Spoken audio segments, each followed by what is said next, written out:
अस्सलाम वालेकुम नाज़रीन, तव्हां ॾिसी रहिया NTV न्यूज़। मीरपुर बटोरे पूरी सिंध जीअं मीरपुर बटोरे में हिकु सिंध हिकु सक़ाफ़त जे सरी हेठि सक़ाफ़ती ॾियारे जे हवाले सां धरती धणियुनि जो समुंड उथली पियो।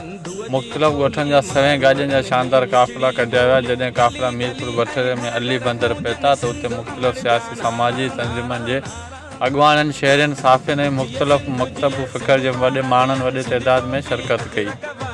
आवाम जो समुंड जहिड़ो ॾेख ॾींदड़ मरकज़ी रैली अली बंदर खां कढी वई, जेका शहर जे मुख़्तलिफ़ रस्तनि खां थींदे मेन बस स्टॉप ते पहुती, जिते रैली हिकु वॾे जलसे जो ॾेख ॾियणु लॻी, जिते अजरक टोपी पहिरियल सिंधी धोल शरनाइनि ते जुमिरियो हणी उहो वचन वरजायो त असांजी हिकु सिंध हिकु सक़ाफ़त आहे। हीउ सक़ाफ़ती ॾियारो असां लाइ ईद जो ॾींहुं आहे। मौक़े ते प्रेस क्लब जे सदर करीमदास चांडियो, ख़ालिद खट्टी, मुश्ताक आमिर, ज़हूर कादर बख्श खासकली, इंतज़ार खट्टी, कासम रंगरेज़, अशरफ चांडियो, नज़ीर लाशारी, बाबू खैरपुरी ऐं ॿियनि ख़िताब कंदे चयो त सिंध असांजी जिजल अमर आहे, असां सिंध ॿाहिरी जा हक़ीक़ी वारिस आहियूं। रिपोर्टर नज़र अली मेमन सां गॾु अब्दुल लतीफ़ मल्ला, NTV न्यूज़, मीरपुर बटोरो।